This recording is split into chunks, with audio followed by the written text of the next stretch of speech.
Salut tout le monde, aujourd'hui on se retrouve dans une vidéo pour parler de la Lockton S912, une petite voiture téléguidée qui m'a vraiment impressionné de par son prix et de par son look.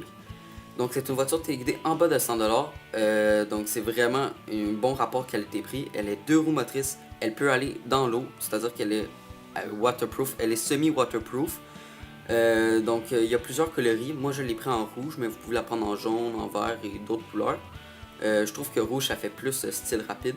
Au niveau des suspensions, c'est vraiment quelque chose de bien parce que c'est des suspensions indépendantes, c'est-à-dire que chaque roue a sa propre suspension. Je pense pas qu'il y a de l'huile dans les suspensions, mais c'est tout de même très bien parce que quand on prend une bosse, ça nous évite de casser les pneus. Et c'est vraiment un point positif de cette voiture, c'est pas toutes les voitures qui ont ça.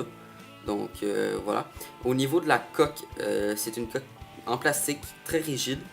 Elle est tout de même très fine, mais quand on prend des bosses ou des obstacles, ça change rien. Pour enlever la coque, il faut enlever les petites pins en métal et on accède à l'intérieur de la voiture.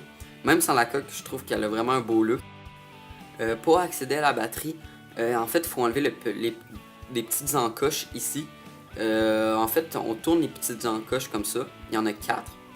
Et une fois qu'ils sont tournés, on peut accéder à la batterie. Dans la vidéo, j'ai pas mis la batterie parce que je l'ai juste pas mis tout simplement, mais je vais vous la montrer. En fait, c'est une batterie 9,6 volts, 800 mAh. C'est vraiment une bonne batterie, elle a une autonomie de 10 minutes et une recharge de 120 minutes. Donc c'est vraiment une bonne batterie et on a tout le temps du power jusqu'à la fin. Donc c'est ici qu'on doit brancher la batterie. J'ai jamais vu des prises comme ça, mais c'est comme ça qu'on a décidé de le faire. Ici, il y a l'interrupteur avec l'antenne.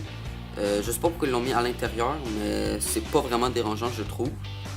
Donc ici, il y a l'antenne. Moi, j'ai mis du scotch sur l'antenne pour qu'elle soit plus solide. Au niveau de la télécommande, c'est une télécommande en 2,4 GHz.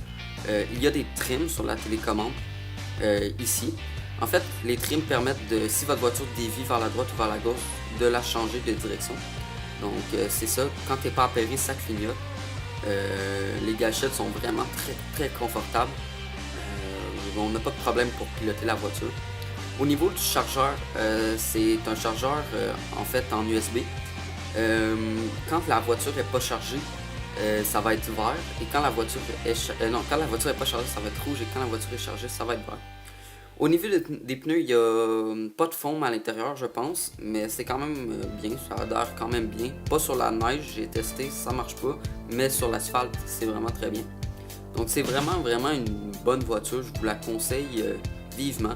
Il y a même un aileron qui est inclus avec, vous pouvez l'enlever, mais moi je l'enlève pas, je trouve que ça fait un plus beau style. En fait, on a l'impression qu'elle pourrait aller plus vite. Et c'est vraiment quelque chose de bien. Les mags de roues sont vraiment très impressionnants. C'est en métal. Donc là, on se retrouve dans le petit test.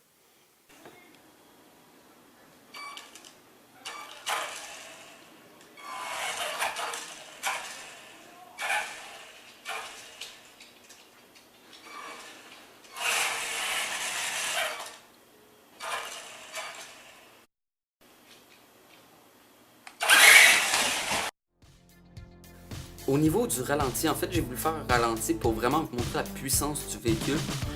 Au démarrage, le moteur a tellement de puissance que les suspensions baissent.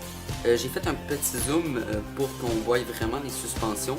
Comme vous pouvez voir, ça baisse réellement, c'est vraiment impressionnant. Donc c'est tout pour cette vidéo. Tu peux t'abonner, tu peux liker, tu peux partager et on se retrouve dans une prochaine vidéo. Salut!